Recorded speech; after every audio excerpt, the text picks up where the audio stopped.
Bonjour et bienvenue à tous et à toutes dans ce journal hebdomadaire Le Tibet cette semaine. Je suis Pema Tsawang avec une nouvelle édition d'actualité sur le Tibet, sa société, le Dalai Lama et l'administration centrale tibétaine. Voici les titres de cette semaine. Sa société, le Dalai Lama progresse rapidement après une opération de remplacement de genou selon les informations transmises par ses médecins personnels. Le deuxième forum international de la jeunesse tibétaine s'achève à Dharamshala. Le Seigneur appelle à des efforts unifiés pour défendre le Tibet. L'administration centrale tibétaine organise la 6e réunion du comité de coordination des projets sur le programme de renforcement des capacités et l'initiative de durabilité. Sejong Pemba Tsering et Khenpo Sonam Tembe, président du Parlement tibétain en exil, adressent leurs condoléances pour la mort de la mère du ministre en chef Pema Khandu. Sejong félicite Nyima Gyaltsen pour sa nomination à l'Ordre du Canada. Un responsable du bureau de Tibet à Bruxelles éclaire un groupe de jeunes tibétains sur la politique de la voie du milieu. Le bureau de Tibet à Taïwan célèbre le 90e anniversaire de sa sainteté, le Dalai Lama. Dr Diallo, un éminent spécialiste des enfants volés du Tibet, en visite en Australie.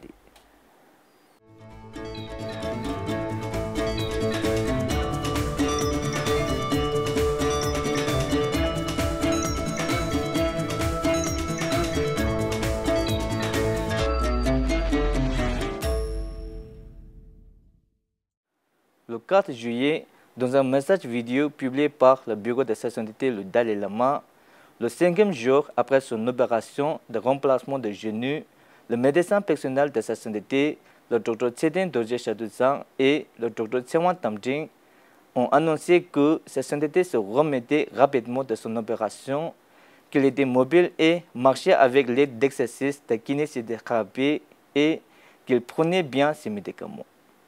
En outre, le médecin a déclaré que sa sainteté devrait bientôt déménager dans un endroit plus paisible en dehors de New York pour sa convalescence. Le 3 juillet, le département de l'information et des relations internationales de l'administration centrale tibétaine a lancé le 12e forum international de la jeunesse tibétaine, une initiative phare du 16e Kasha à Dharamshala qui a rassemblé plus de 100 jeunes tibétains représentant divers milieux éducatifs et professionnels de plus de 13 pays. La session inaugurale de ce séminaire de 3 jours du 3 au 5 juillet a été honorée par la présence de Sejong Pemba Tsering, le dirigeant démocratiquement élu de l'administration centrale tibétaine, suivi du secrétaire Kalma Chuying et du secrétaire supplémentaire Tenzin Lekche du département de l'information et des relations internationales. Dans son discours, Sejong Pemba Tsering a évoqué les contributions bienveillantes et durables de sa sainteté le Dalai Lama à la résolution du conflit de longue date entre le Tibet et la Chine, ainsi que la politique de l'administration centrale tibétaine en faveur d'une approche de la voie du milieu. Par ailleurs, dans le cadre de son discours d'ouverture, Sejong Pemba Tsering a parlé de l'impact croissant du Vietnam au cours des 3 dernières années et félicité tous les membres actifs pour leurs efforts. Il a déclaré que l'administration centrale tibétaine avait donné la priorité à l'inclusion de toutes les sections de notre communauté dans la lutte pour la liberté du Tibet et a donc encouragé les autres à prendre part au voyage du Vietnam qu'il a qualifié de mouvement populaire. Pendant 3 jours, Kasu Tempa Tsering, Budila Kalbuche, membre du Parlement provincial de Parkdale High Park, Canada, Namgyel Gangshon-Tsang, maire d'Hauteville MC, Suisse, Geshe Laktor, directeur de la Bibliothèque des œuvres et archives tibétaines, Namgyel, ancien prisonnier politique tibétain, Franz Messner, directeur des relations gouvernementales de la Campagne internationale pour le Tibet, Tenzin Dorje, stratège et chercheur principal du Tibet Action Institute, Kalma Lekche, directeur du Tibetan Center for Conflict Resolution, Tobjot Sultim, coordinateur de la communication des étudiants pour un Tibet libre, et Tenzin Yangzom, coordinateur de campagne du réseau international du Tibet, se sont exprimés sur divers sujets concernant la défense du Tibet. La 6e réunion du comité de coordination de projets pour le programme de renforcement des capacités et développement durable de l'administration centrale tibétaine, financée par USAID, s'est tenue à l'Institut Nobulinga en présence de Sejong Pemba Tsering en qualité d'invité principal le 27 juin. Le programme vise à renforcer le leadership et la planification de l'administration centrale tibétaine et à améliorer les systèmes de gestion de l'administration centrale tibétaine et des institutions d'établissement. Dans son discours d'ouverture, Sejong Pemba Tsering a souligné l'importance de la planification stratégique et de l'autosuffisance dans les programmes de l'administration centrale tibétaine. Il a également insisté sur l'importance du développement des technologies de l'information et des ressources humaines, appelant à la création de bases de données complètes dans tous les départements et à l'importance des rapports uniformes, ainsi que sur la nécessité d'une prestation de services efficaces et d'un processus de prise de décision au sein de l'administration centrale tibétaine. Des représentants de l'USAID en Inde, Radharani Chakuria, spécialiste en gestion de projets, ainsi que des secrétaires de département de l'administration centrale tibétaine, des secrétaires supplémentaires, des membres du personnel du Fonds de développement des ressources sociales et des partenaires de diverses organisations ont également participé à cette réunion d'une journée. Le 2 juillet, Sejong Pemba Tsering de l'administration centrale tibétaine a présenté ses condoléances au nom du peuple tibétain pour le décès de la mère du ministre en chef, Pema Khantu. Dans sa lettre de condoléances, Sejong Pemba Tsering a offert sa sympathie et ses prières à la famille du ministre principal et déclaré que le peuple tibétain le tenait en notre estime et que nous partagions sa peine en ces temps difficiles. Le 3 juillet, Khenpo Sonam Tempe, le président du Parlement tibétain en exil, a également présenté ses sincères condoléances à Pema Khantu, ministre en chef de l'Arunachal Pradesh, à l'occasion du triste décès de sa mère. Au nom du Parlement tibétain en exil et des Tibétains du monde entier, le retard a adressé ses prières à sa famille en cette période incroyablement difficile et prié pour le voyage paisible de son âme et sa renaissance.